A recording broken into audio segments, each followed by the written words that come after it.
देश नीति, केवल सच्ची और पक्की खबरें। में दोस्तों आपका स्वागत है। मैं हूं आपके साथ राशिद जहीर। खबर मैं आपको सुनाने ये जा रहा हूं कि अखिलेश यादव, ममता बनर्जी और नीतीश कुमार ने जिस प्रकार से मीटिंग यानी कि इंडिया गठबंधन की मीटिंग का बहिष्कार लगभग कर सा दिया है, मना कर दिया है, उसके बाद 2024 में क्या सूरत जा रही है।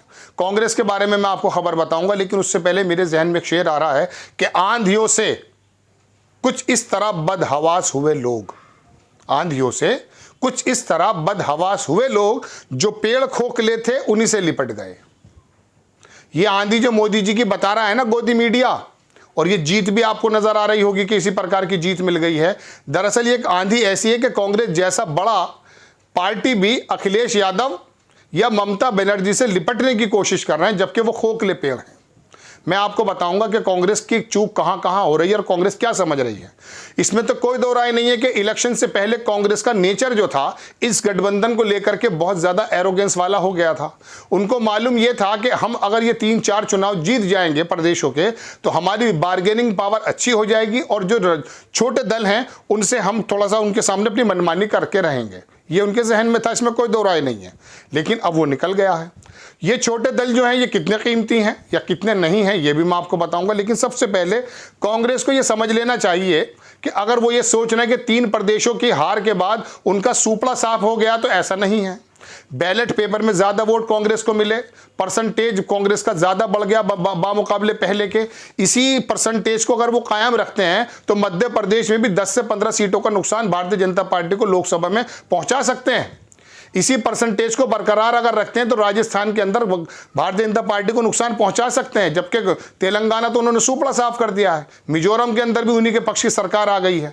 तो इसमें ज्यादा ये सोच लेना कि हम बहुत कमजोर हैं, ये उनकी गलती होगी और गोदी मीडिया तो इसी प्रकार का माहौल बनाएगा, जबकि जमीन पर कांग्रेस इतनी बुरी हारी नहीं है दर्शकों। लेकिन अब गठबंधन के बारे में मैं आपसे बताना चाहता हूं कि नीतीश ने, और जो है नीतीश का नाराज होना वाकई गलत है। नीतीश एक ऐसा सूत्रधार है जो बिहार से इनकी जड़ें साफ कर देगा, बशर्ते कांग्रेस और लालू प्रसाद यादव की पार्टी साथ रही हो। और सबसे ज्यादा नुकसान इन्हें महाराष्ट्र में और वहीं नजर आता है, बिहार में। और यही वजह है कि वहां की सरकारों को उधर से उधर करने का काम भी बराबर हो रहा है। तो नीतीश कुमार को तो बराबर मनाया जाएगा, लेकिन खड़गे साहब की अकलमंदी मानिए कि खड़गे साहब ने फोन भी नीतीश कुमार को कर दिया है। लेकिन अखिलेश यादव की बात आ जाइए।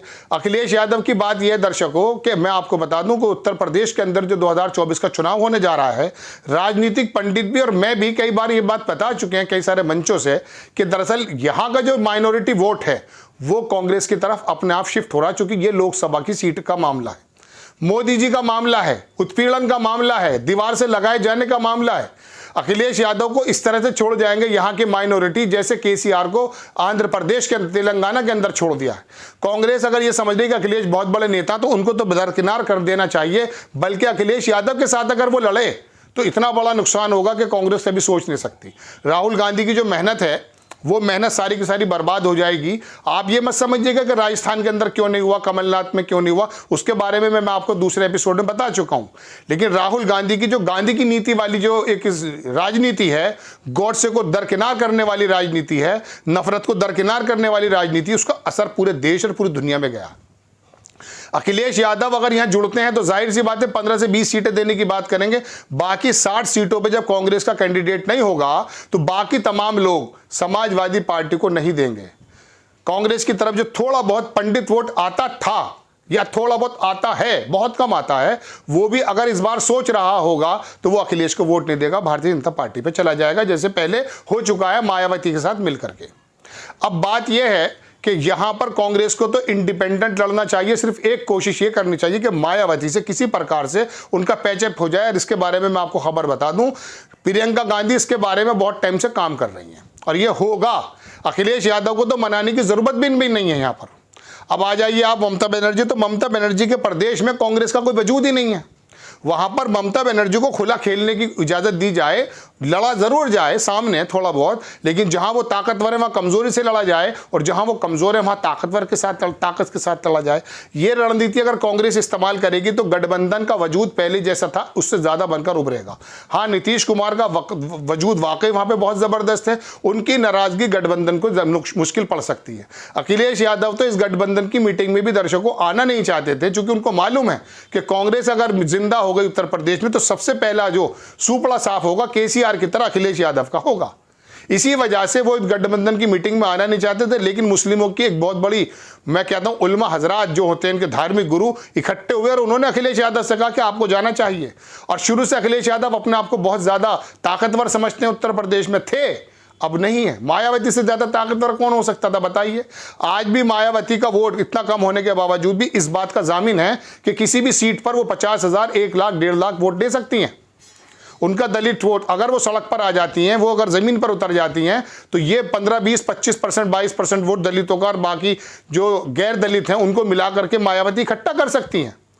और मुस्लिम कांग्रेस पे आ जाएगा, कुछ पंडित भी आ जाएगा, कुछ इंसाफ पसंद लोग जो परेशान हैं नफरत की राजनीति से वो भी आ जाएंगे। तो यहाँ पे 20, 25, 30, 40 सीटों का समीकरण बदल सकता है। और अखिलेश यादव की अगर गीदड़ भपकी में आए तो नुकसान होगा, ममता बनर्जी की गीदड़ भपकी में आए तो नुकसान होगा। चूंकि होगा यूं कि जहां कांग्रेस को लोग वोट देना चाहेंगे वहां कैंडिडेट जब नहीं पाएंगे तो होगा यूं कि वो दूसरी जगह चले जाएंगे। तो गठबंधन की बात यह कि इस वाले रिजल्ट से हतोत्साहित होने की जरूरत नहीं है। खड़गे साहब को एक काम और करना चाहिए, बल्कि राहुल गांधी को यह करना चाहिए कि देखिए, सबसे पहले बड़ी चीज को हटाया जाता है।